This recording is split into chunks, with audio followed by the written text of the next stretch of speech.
Hundreds of employees at the Department of Health and Human Services started getting layoff notices this week. The Trump administration plans to cut 10,000 jobs across federal health agencies, including the FDA and the CDC, as you see on your screens. The move has sparked concerns in the medical community about the future of healthcare and research in America.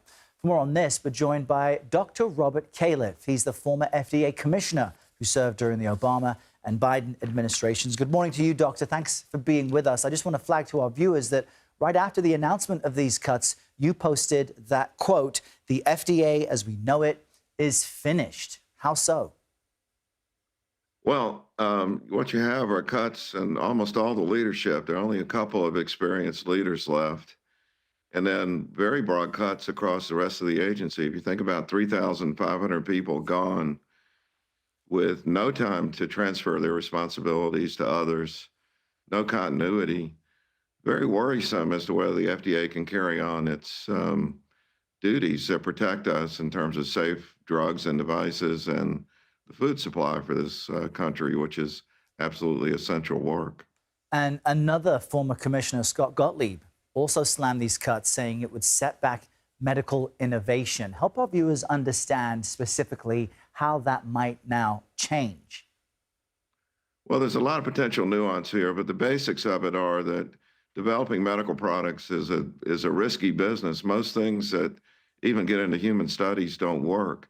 To develop a safe and effective drug or device, you need to have a lot of meetings over the course of years with FDA personnel who have experience, who can guide you into how the rules all work so that you end up with a safe and effective product. So it's not that the FDA does the innovation. The FDA is more like a referee for the innovators. America is full of innovators. We're the envy of the world in the way the system has worked. But if there are no people to do the work, and let me just note, one of the things I'm worried about is that software engineers may think this can all be automated with algorithms.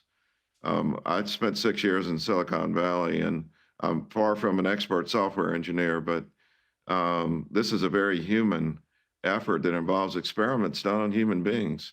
You need people to know what they're doing in these jobs. It's an important point that you make. The administration's position, though, is that you've got $1.8 billion a year in savings. Secretary Kennedy says they're working to reverse the chronic disease epidemic. Do you agree with those aims?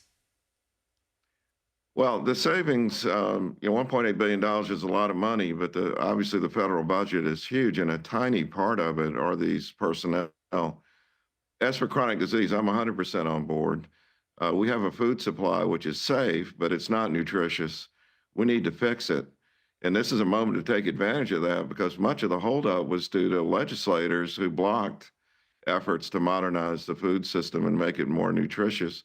We subsidize bad food to a large extent in this country. So I'm totally on board with that. But again, if you're going to make the food safer, you've got to change the entire farming system, the supply chain. This takes experienced people who know what they're doing. Yeah, and you keep underscoring the point that you still, in any case, need experts in these field areas to implement the work.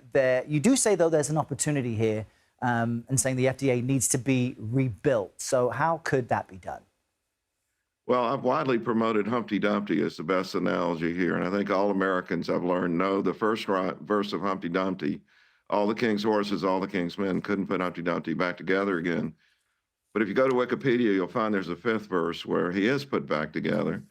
And maybe as we put it all back together, we can do it better. And I'll note, we have a new FDA commissioner who was just confirmed and is only a couple of days on the job. We need to give him a chance to see what he can do. But for the 3,500 FDA employees, this was not well done.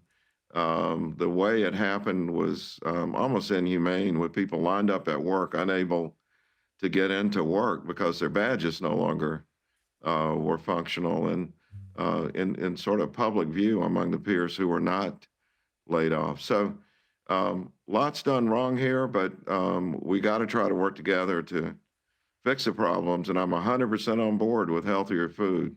We've got to make that happen. A lot of institutional knowledge being lost, but perhaps there might be a positive change. We'll wait and see for that. Dr. Robert Califf, We appreciate you joining us this morning.